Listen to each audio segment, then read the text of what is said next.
Could Dak Prescott to the Chicago Bears be a possibility in 2021? What is going on, y'all? FaizSportsTalk back at it with another video talking, of course, some NFL, and here to talk about the Chicago Bears. So if you're a Bears fan, what are you doing? If you haven't subscribed, go ahead and do so. This is the best spot to go ahead and talk Bears content. So I do so on a weekly and daily basis. So you're going to want to subscribe and you're going to want to turn on the post notifications. So with that being said, the only reason I'm talking about this is because a lot of you asked me to. A lot of you guys reached out to me, DM me. By the way, follow me on my social media, links down below for my Twitter, Instagram, all that good stuff. So a lot of you guys reached out to me, which I love when you guys do. And he said, Faiz, what do you think about this? Because there's a lot of reports out there now saying that Dak Prescott could be on another team in 2021. So you know what? I thought, let's talk about it and address it once and for all. So, like I mentioned, there are now reports coming out saying that the Bears have like the second best odds to land Dak Prescott next year to be on another team in 2021. And they're giving the Bears, like I mentioned, those second best odds. Places I've seen, they have like the Colts, they have other teams like the Raiders, etc. And so why is this happening? Obviously because the Chicago Bears have a interesting quarterback situation right now with a struggling Mitchell Trubisky and a, let's be honest, a backup quarterback career-wise and a guy who just won a Super Bowl MVP on a ridiculous run in Nick Foles. And so everybody knows the Bears, unless Trubisky improves or Nick Foles somehow turns into, the Super Bowl MVP over 16 games, unless that happens, they know the Bears are going to need a quarterback next year. And so Dak Prescott, if you have been following the negotiations with him and the Dallas Cowboys, those have been going on forever, okay, since last season. And now what has happened? They still haven't agreed to a long-term deal, and Dak Prescott's going to play this year under the franchise tag. So he's going to be the Cowboys quarterback this year for sure because he's playing under the franchise tag, which is, I believe, like $31 million. But next season, who knows? The Cowboys can tag Dak again, though. They can tag him for about $38 million. But here's the catch. A lot of reporters, executives around the league are not expecting the Cowboys to do so because they believe it's such a large number. Now, if you remember the Kirk Cousins situation in Washington, I don't want to say the Redskins because they're not going to be the Redskins any longer. What they are going to be, we don't know yet, TBD. But I'll just say, if you remember the situation in Washington, Kirk Cousins got tagged twice, and then he hit the open market as an unrestricted free agent, and he got paid. It looks like Dak Prescott is trying to do something similar because in these negotiations with the Cowboys, from the numbers I've heard, I would have taken those deals if I was Dak Prescott, especially given the current climate of the pandemic and whatnot, the potential for the salary cap to go down. But Dak has other ideas. He thinks a lot highly of himself than I do, which I'll get to in a second here. But point being is, next year, Dak Prescott could get tagged again. Now, will he? We have to wait and see. But as far as the Bears and the potential for Dak to come to the Bears, is it possible? Let's talk about that, okay? Is it possible? Technically, yes, but you would literally have to move mountains for it to happen. What do I mean by that? So next year, the Cowboys, if they want to get rid of Dak Prescott, essentially would have to tag him and then trade him, okay?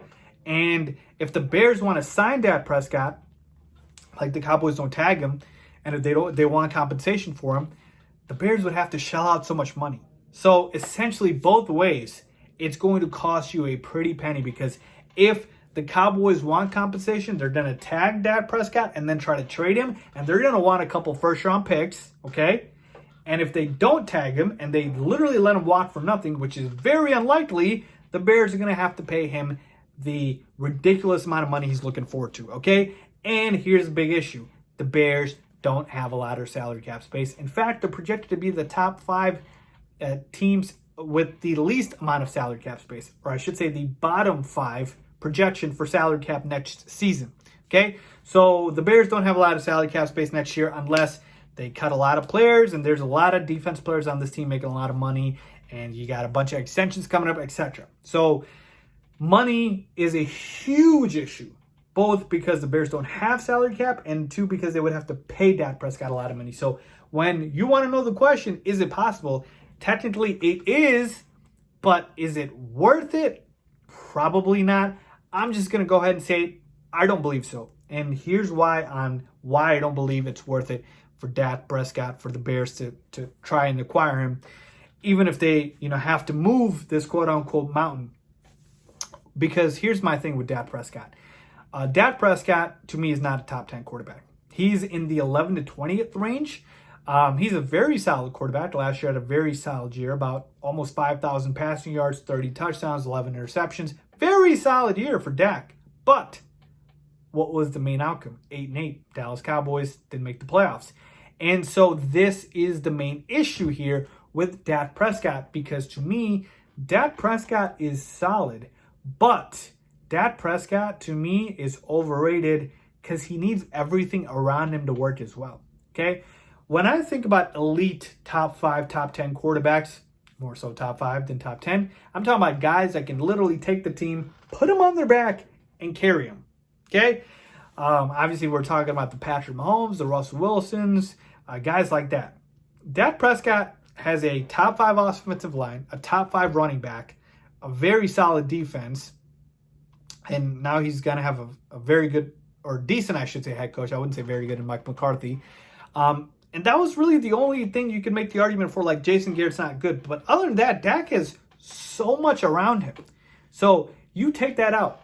Go watch Dak Prescott games without Ezekiel Elliott, games where the defense giving up points, games where the offensive line can't hold up. Dak falls apart. I'm sorry, he just does. He can't carry the team. Now, you can say, Faiz, every quarterback needs help. Yes, they do. But when you expect top 5 quarterback money, when you think you're a top 10 quarterback, no, I expect you to go out and make it work. Look at Deshaun Watson. Deshaun Watson has an awful offensive line. He makes it work. Deshaun Watson's defense gives up a lot of points. He makes it work. Deshaun Watson's a top 5 quarterback. Dak Prescott is not. So point being is, if you're that guy, you can make it work. Russell Wilson makes it work. Why can't Dak Prescott? And so to me, he wants to say he's a top 10 quarterback, but he can't perform like one when things are not perfect, because things are not always going to be perfect as an NFL quarterback. And so to me, Dak's just not worth the price. He's not worth the $35, $40 million he's looking for. And folks, he's looking for a lot of freaking money. Okay, he is. And I just don't think he's worth it. You literally would have to tear up the entire roster. You have to literally let go of so many players. You have to trade away first-round picks. All for what? A guy that needs the team to be perfect, and the team won't be perfect because you gave up everything to get him. Okay? So to me, I'm sorry, Dak Prescott is not the guy. I'm just not sold on Dak. And you want to take a look and tell me numbers, and I am a numbers guy. I love numbers. But I'm going to tell you that a lot of those numbers came from beating up on very, very bad teams in arguably the worst division in pro football in the NFC East, okay? A lot of games against the Redskins, Giants, a lot of games against these bad teams that you can rack up numbers. So that's my point with Dak Prescott. I'm not doing it. I don't think this is going to happen. So I'm here to tell you, Dak Prescott to the Bears in 21, a no-go. 1, mainly for money reasons. 2, compensation. And 3, I just don't believe Dak is worth it. And for the Bears, the best route is either something where it doesn't cost you literally half the team, having to let go of them or whatnot. Maybe drafting a first-round pick, maybe trading for somebody. There's other avenues to this, folks, because here's the thing. If you want to ask me, could Dak Prescott put the Bears on top and make him win a Super Bowl? Yeah, but it's not that Dak is going to be the reason the Bears do it. The Bears are good enough. They just need a quarterback with competent play.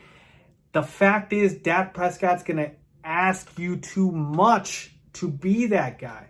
If you literally took Dak in a vacuum and put him on the Bears and replaced the Bears quarterbacks with Dak Prescott, yeah, the Bears would win a Super Bowl and you'd be an upgrade over who we have right now. But that's not how it's going to be. I can't say that because Dak Prescott's going to want a lot of money. He's going to force you to get rid of a lot of your players. He's probably going to force you to give a lot of picks up. So all of those things combined, and it's just not worth it for me, folks. That's just where I'm at. Let me know what you guys think, man. Leave a comment down below if you agree or disagree. Do you guys want Dak? Do you like Dak? But let me know. Let me know down below. As always, thanks for watching.